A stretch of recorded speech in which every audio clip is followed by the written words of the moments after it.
দেশের সাম্প্রতিক পরিস্থিতি নিয়ে ১৩টি রাজনৈতিক দল এবং জোটের নেতাদের সাথে বৈঠক করেছেন প্রধান উপদেষ্টা ডক্টর মোহাম্মদ ইউনূস।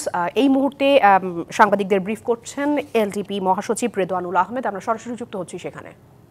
আপনার অভিযোগ থাকতে পারে, কিন্তু দেশের স্বার্থে, দেশের স্বাধীনতা রক্ষার্থে, দেশের নিরাপত্তা রক্ষার্থে এবং দেশের জনমানুষের মাঝে শান্তি বিরাজ করার জন্য রাজনৈতিক সংগঠনগুলো যে কোনো সময় ঐক্যবদ্ধ হতে রাজি আছে এবং আমরা ঐক্যমত পোষণ করেছি যে আমরা সরকারকে যেভাবে স্বৈরাচার পতনের পরে সমর্থন দিয়ে আমরা অন্তর্বর্তীকালীন সরকার গঠন করেছিলাম এবং সবচেয়ে জনপ্রিয় সরকার হিসাবে এই সরকার প্রতিষ্ঠিত হয়েছিল, কিন্তু সেই অবস্থাটা তাদের এই সরকারের বিভিন্ন কর্মকাণ্ডের কারণে তারা এটা মানুষের সামনে ধরে রাখতে পারে নাই। তাদের মধ্যে নানা রকম অনেক কর্মকাণ্ডের ফলশ্রুতিতে মানুষ তাদের উপর আজকে আর সেই বিশ্বাস রাখতে পারছে না।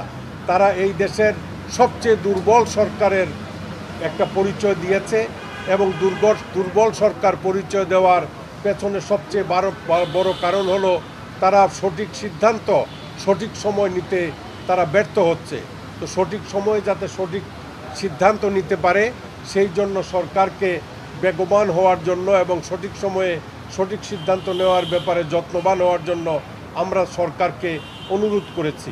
আমার দলের পক্ষ থেকে আমরা বলতে চেষ্টা করেছি যে আমরা বৈষম্য বিরোধী আন্দোলনের মাধ্যমে এই দেশকে স্বাধীন করেছি এবং একটি বৈষম্য বিরোধী আন্দোলনের মাধ্যমে স্বৈরাচার সরকারের পতন হয়েছে, কিন্তু আজকে সরকারের বিভিন্ন আচার আচরণে দেখা যাচ্ছে এই সরকারের পক্ষ থেকে বিভিন্ন রাজনৈতিক সংগঠনের মধ্যে বৈষম্য সৃষ্টি করার জন্য তারা চেষ্টা করছেন।